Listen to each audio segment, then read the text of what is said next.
This is Viewers Corner News. Our news analysis today are on MAROS. SEFCOVIC warned that if the United Kingdom leaves the Northern Ireland Protocol, the Brexit deal would collapse. Kakwenza Rukirabashaija, the author of The Greedy Barbarian, a Ugandan novel, has been arrested. Antony Blinken has appointed former United States advisor RINA Amiri as a special envoy for Afghan women. Shell's oil exploration in South Africa has been suspended by a South African court. The United States has been urged by China to protect the International Space Station from satellites. Lebanon will begin renovations to its pipelines in order to import Egyptian gas. Stay with us.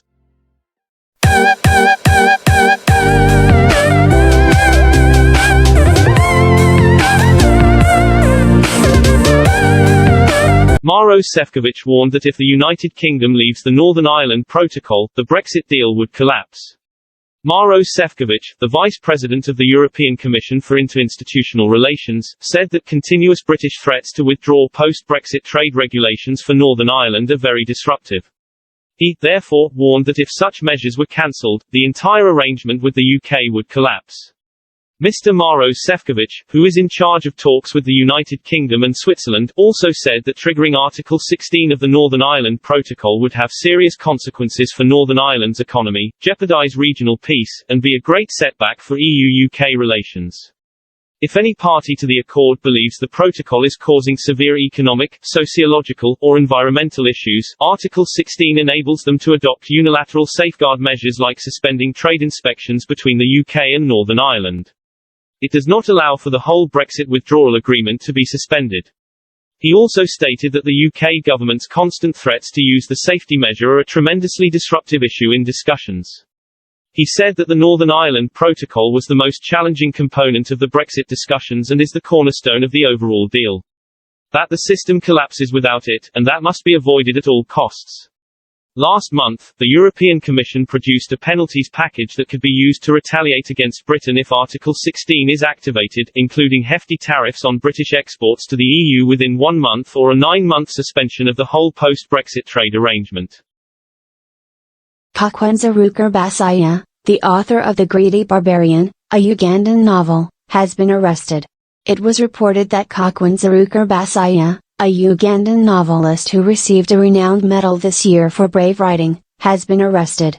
According to the report, his whereabouts are unknown, although he has recently been critical of President Yoweri Museveni and his son, Lieutenant General Muhoozi Kainerugaba, on Twitter. In one of his tweets, he stated that the Museveni's have imposed immense hardship on this nation and described President Yoweri Museveni's son as obese. Rukirabashaija's lawyer, Kiza, said that he was being held by the police criminal intelligence department in a Kampala suburb. In his last Facebook post before being arrested, Rukirabashaija stated that he was placed under house arrest. That armed men were breaking down his door. This year, Rukirabashaija won the PEN Enterprises International Writer of Courage Prize, and he is best known for The Greedy Barbarian, a satirical novel about high-level corruption in a fictional society. President Museveni, who has been in power in Uganda since 1986, is suspected of grooming his son, a senior military officer, to succeed him. The Opposition Forum for Democratic Change, FDC, has criticized Rukirabashaija's arrest and called for his release. On Twitter in Uganda, the author's handle and the hashtag #FreeKakwenza are trending. Antony Blinken has appointed former United States advisor RINA Amiri as a special envoy for Afghan women. U.S. Secretary of State Antony Blinken recently appointed RINA Amiri, a former U.S. government aide who questioned the hasty withdrawal from Afghanistan, as a special envoy for Afghan women, children, and human rights. Blinken said in a statement that the world wants an Afghanistan that is peaceful, secure, and safe, where all Afghans can live and develop in a democratic, economic, and social environment. He also stated that the special envoy Amiri and him would work closely together to achieve that goal.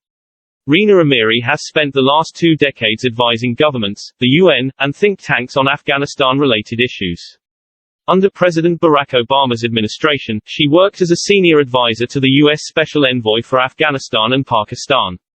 In August, the Taliban took control of Afghanistan as the old Western-backed government fell apart and the last American forces departed after a 20-year conflict. Since then, the Taliban have restricted the rights of women and girls, prohibiting the majority of women from working and girls from attending school. The U.S. officials see this as a U-turn by the Islamist extremists from their promises to respect human rights.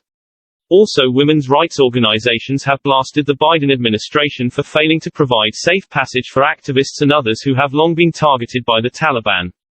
Amiri previously stated that the process of removing women at risk was a nightmare.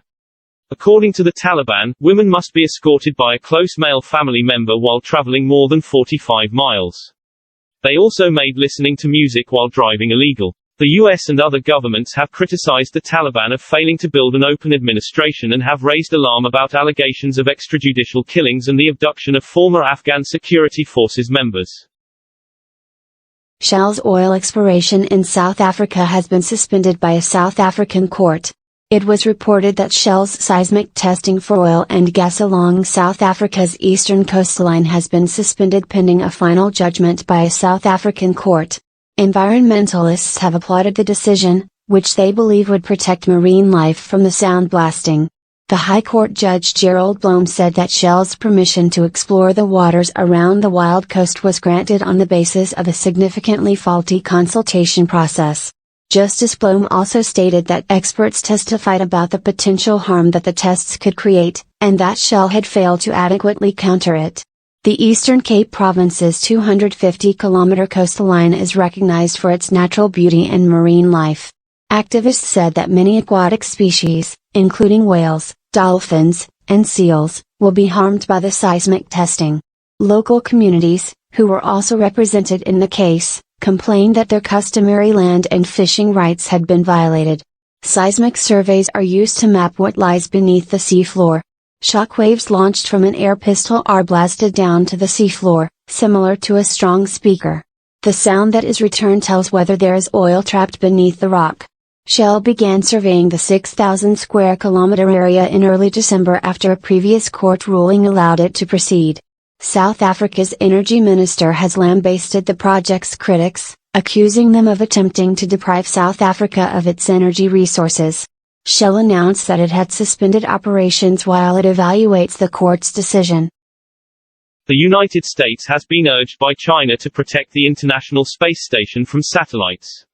China is requesting that the United States secure a Chinese space station and its three-person crew after Elon Musk's SpaceX fired satellites that nearly collided with the station.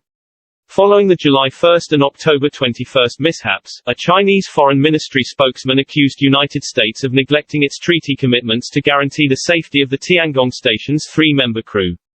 During the protest to the United Nations Committee on the Peaceful Uses of Outer Space on 6 December, the Chinese government claimed that the Tiangong executed evasive maneuvers to avoid a probable collision with Starlink satellites launched by Space Exploration Technologies Corp. According to Zhao Lijian, the U.S. should take appropriate measures to avoid similar occurrences from happening again. Zhao accused the United States of failing to uphold its commitments under a 1967 treaty on the peaceful use of space to guard the safety of astronauts.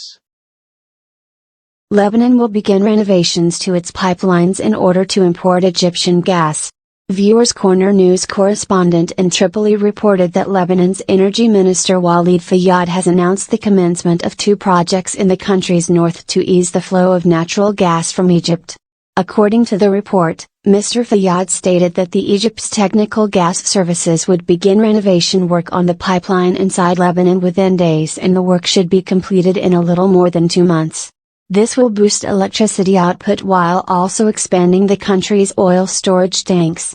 The Arab gas pipeline, which would transport Egyptian gas to Lebanon, has been resurrected at a time when Lebanon is grappling with a catastrophic electrical shortage. Before Syria's 10-year crisis began in 2011, the pipeline has been out of service in Lebanon. Egypt has agreed to provide natural gas to Lebanon's power plants through Jordan and Syria. The Syrian government is subject to U.S. and Western sanctions for its role in the conflict, which has resulted in almost 500,000 deaths and disappearances, as well as the displacement of about half of the population. Despite the sanctions, the United States has backed the return of natural gas from Egypt to Lebanon through Syria. According to Lebanon, the pipeline will provide 650 million cubic meters of gas to Lebanon each year to the Deir Ammar power station in the north.